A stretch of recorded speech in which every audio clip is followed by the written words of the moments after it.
Şahid olsam bilin ki vətən uğrunda olmuşum. Haqqınızı halal edin. Bunun hepsine ola bilsin axırıncı danışığımdır. Beni unutmayın. Namusumu, qeyrətini korumaq için gedirəm. Sizler için gedirəm. Vətən için gedirəm. Her şey benim.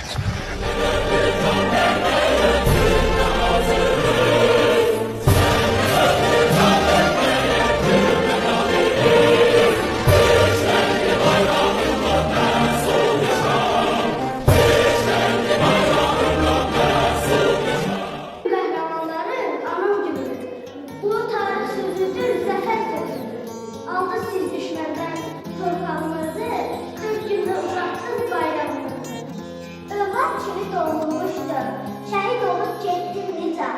Bu dünyaya biz koyduk. Öz arzuna yetdim nicat. Günlərimizin uzaqışları şəkillərdə qaldı nicat.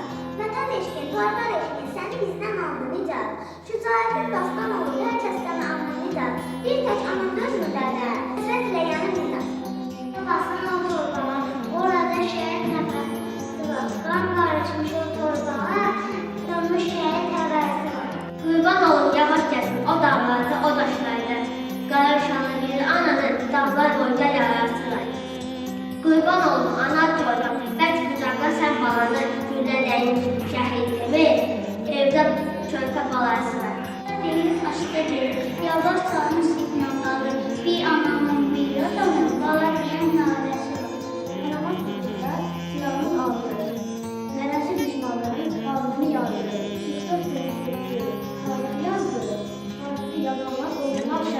Yollarında diken olsa yine yolun önümüzene.